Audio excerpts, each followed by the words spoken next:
Hello friends, good morning. कैसे हैं आप लोग? उम्मीद करते हैं आप लोग जहाँ भी होंगे मस्त होंगे और चुस्त होंगे। तो फ्रेंड्स, आज अपने पास एक केस आया हुआ है। लेनोवो का लैपटॉप है। लेनोवो का लैपटॉप है। इसमें क्या हो रहा है कि पावर कंज्यूम नहीं कर रहा है, बट लोड देते ही आपको दिखाते हैं अभी क्या कंडीशन में है। लोड देते ही ये डीसी मशीन का रेड लाइट ब्लिंक कर रहा है। लोड देते ही डीसी मशीन का लाइट ब्लिंक कर रहा है। मैंने अभी वोल्टेज कम कर रखा है क्योंकि मैं शॉर्टिंग निकाल रहा था इसमें। फिर सोचा कि नॉर्मल प्रॉब्लम है, आपको शेयर कर दिया जाए, क्योंकि ऐसे केस स्टडी आते हैं तो काफ़ी हमारे जो यूजर्स हैं उन्हें पता नहीं है कि क्या किया जाता है इस कंडीशन में, जबकि सबसे नॉर्मल प्रॉब्लम है ये और बहुत ही कम समय में ये सॉर्ट आउट कर सकते हैं आप इजी वे से। तो उसके लिए आपके पास डीसी मशीन होना ज़रूरी है, या तो पूरे बोर्ड में आप मल्टीमीटर लेकर खोजते रह जाएंगे कहाँ पे शॉर्टिंग है, पूरा दिन निकल जाएगा, आपको नहीं मिलेगा।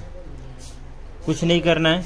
पावर एसआरसी 19 वोल्ट की जो शॉर्टिंग होती है, कहीं भी डीसी मशीन जहाँ डीसी पिन लगता है वहाँ पे पावर एसआरसी देखते हैं, जहाँ पे 19 वोल्ट का डिस्ट्रीब्यूशन वहाँ से स्टार्ट होता है। वहाँ पे मैंने उस रजिस्टर को रिमूव किया। यहाँ पे रजिस्टर है, इस रजिस्टर को रिमूव किया। जिस साइड शॉर्टिंग है उधर मैंने जंपर मार दिया। पॉजिटिव पिन और निगेटिव को मैंने ग्राउंड से कहीं से भी लगा दिया। अब देखिए, मैं दिखाता हूँ आपको। मैंने 1 वोल्ट पे रखा हुआ है ये, और ये आपका ग्राउंड से मैंने अटैच कर दिया यहाँ पे। अब ग्राउंड से देखिए आपका लोड कितना है। 1 वोल्ट में आपका 1.9 मिली एम्पियर लोड ले रहा है। ये आपका 2 एम्पियर के आसपास लोड ले रहा है, मतलब इतना कंज्यूम नहीं करना चाहिए, जबकि 1 वोल्ट भी आपका पूरा नहीं है। तो यहाँ पे मैंने फॉल्ट निकाल भी लिया है। अपने यहाँ ये कीबोर्ड के पास एक कैपेसिटर है, ये ओपन हो चुका है, काफ़ी हीट हो रहा है। देखिए ये 1 वोल्ट पे भी बहुत काफ़ी हीट हो रहा है ये। तो कहीं ना कहीं ये कैपेसिटर शॉर्ट है, तो उसको मैं निकालता हूँ, फिर देखिए आगे क्या होता है। बने रहिए आप लोग लाइन पे। लेनोवो का बोर्ड है और ये आपका पार्ट नंबर है, देख सकते हैं यहाँ पे तो आराम से। G521E G52 डिवीज़न 1 का है। और इसमें आपका कंडीशन क्या है देखिए। ये काफ़ी हीट कर रहा था, काफ़ी तेज़ से हीट कर रहा था। ये कैपेसिटर आपका ख़राब हो चुका है, ये शॉर्टिंग बता रहा है। तो कुछ नहीं करेंगे, सिंपली से इस कैपेसिटर को बाहर निकालेंगे और क्या देखते हैं कि बाहर वो शॉर्टिंग कंडीशन में है या नहीं। और नहीं है तो वहाँ पे कुछ और भी शॉर्टिंग हो सकता है, मे बी। या आपका काफ़ी टाइम से वीडियो नहीं डाल रहे थे, बिकॉज़ सेटअप अपना नया तैयार हुआ है और डिस्टरबेंस भी था बहुत, काफ़ी कंजेस्टेड की वजह से मैं वीडियो नहीं डाल पा रहा था आप लोगों के बीच। लेकिन हमारे काफ़ी व्यूवर्स, सब्सक्राइबर्स का कहना था, सर प्लीज़ वीडियो डालिए, आपके वीडियो से हम लोग इंकरेज होते हैं। तो मुझे लगा कि वीडियो डालना चाहिए फिर से आप लोगों के लिए। अभी यहाँ पे शॉर्टिंग चेक करेंगे फिर से क्या कंडीशन है। देखिए शॉर्टिंग यहाँ पे नहीं है, मतलब अपना शॉर्ट ये कैपेसिटर था, एक छोटा सा कैपेसिटर की वजह से पूरा ये बैठा पड़ा था। देखिए ये मैंने निकाल रखा है, चेक करते हैं इसको। देखिए ये आपका कैपेसिटर शॉर्ट है, इसके वजह से पूरा बोर्ड डेड है। फ्रेंड्स ये छोटा है, ये नहीं मानना है अपने को कि छोटा है, लेकिन देखिए छोटा है, इसकी वजह से पूरा आपका बोर्ड बंद है। इसकी वजह से पूरा बोर्डिंग लैपटॉप आपका डेड पड़ा हुआ है। तो प्रॉब्लम कहीं छोटी हो या बड़ी हो और सॉर्ट आउट कर लेते हैं तो इजी ही होता है।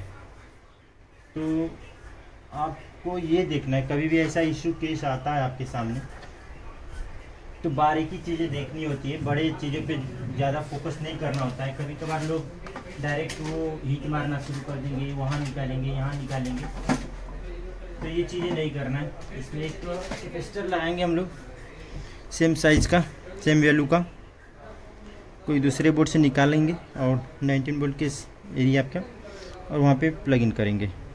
तो बने रहिए लाइन पे दोस्तों, और देखिए आगे क्या क्या होता है। ओके, ये आपका 19 वोल्ट पे है। इसी को निकालते हैं और वहाँ पे लगाते हैं।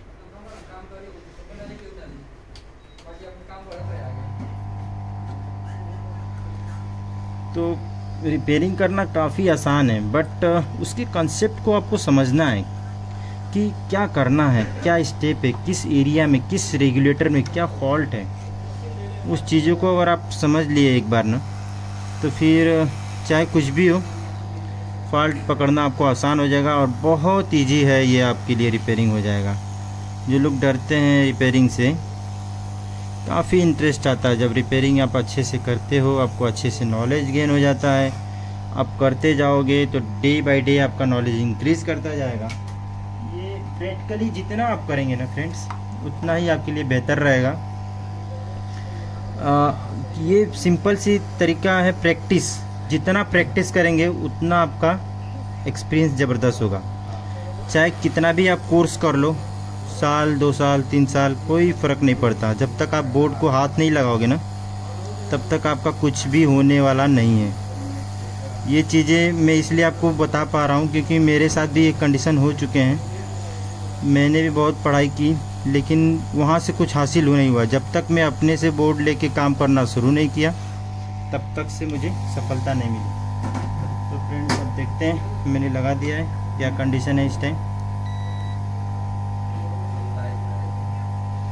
ओके, अब ये आपका शॉर्टिंग हट चुका है पूरा। एक बार पावर एसआरसी पे देखेंगे शॉर्टिंग है या नहीं है। ये आपका 19 वोल्ट का डिस्ट्रीब्यूशन पॉइंट है, यहाँ से जहाँ 19 वोल्ट का फॉर्मेशन के बाद यहीं पे आता है। देखिए, ये 19 वोल्ट का शॉर्टिंग आपका यहाँ से रिमूव हो चुका है।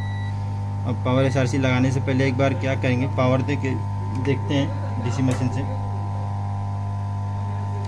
कभी कभार क्या होता है फ्रेंड्स कि शॉर्टिंग हटने के बाद भी कुछ और फॉल्ट होते हैं जो कि ओपन तो नहीं रहते हैं, पावर दोबारा लगाने पे ऑफ हो जाते हैं। तो उस कंडीशन में भी इसको देखेंगे।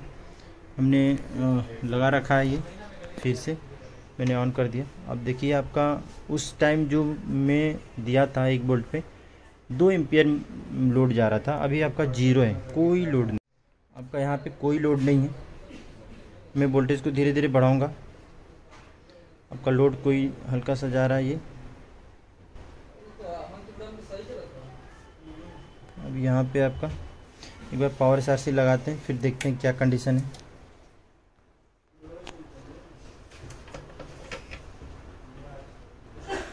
फ्रेंड, ये बोर्ड सही हो गया है और ये मैंने ऑन कर दिया है। आपका ऑन हो गया है, मैंने लगा दिया। देखिए, आपका लोड ले लिया है और मे भी शायद डिस्प्ले आ गया होगा। तो डिस्प्ले के लिए या तो स्क्रीन कनेक्ट करे या तो कीबोर्ड में लाइट डिस्प्ले दिखा दे आपको। तो मैं कीबोर्ड में आपको दिखाता हूँ शॉर्ट टाइम में। कीबोर्ड दीजिएगा आदित्य। तो कुछ ज़्यादा फॉल्ट नहीं था, आपको पता हो गया होगा। पावर एसआरसी मैंने लगा दिया और जो शॉर्टिंग था वहीं से जंपर मार के निकालना था।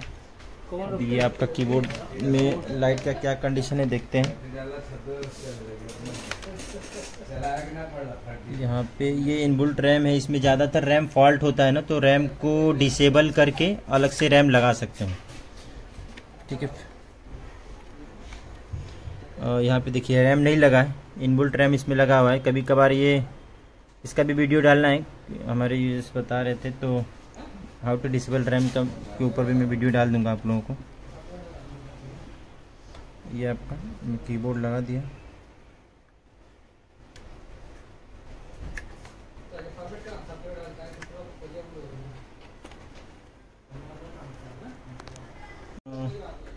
फ्रेंड, कीबोर्ड में लाइट नहीं आ रही थी, तो मैं भी शायद ऑन होकर बंद हो जा रहा था, तो मैं डिस्प्ले ही डायरेक्ट लगा दिया। देखिए, आपका ये डिस्प्ले आ चुका है।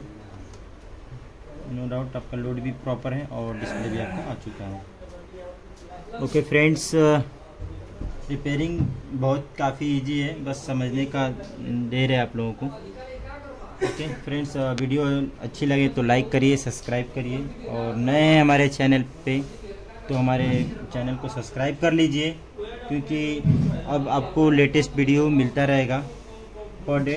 देखिए, आपके यहाँ ये लोड वर्क कितना ज़्यादा बढ़ चुका था, कि मैं आप लोगों को वीडियो नहीं डाल पा रहा था, लेकिन हमारे सब्सक्राइबर्स और व्यूअर्स कुछ नाराज़ थे। वो बोल रहे थे वीडियो डालिए डालिए, तो मैं सोचा फिर से वीडियो डालना चाहिए।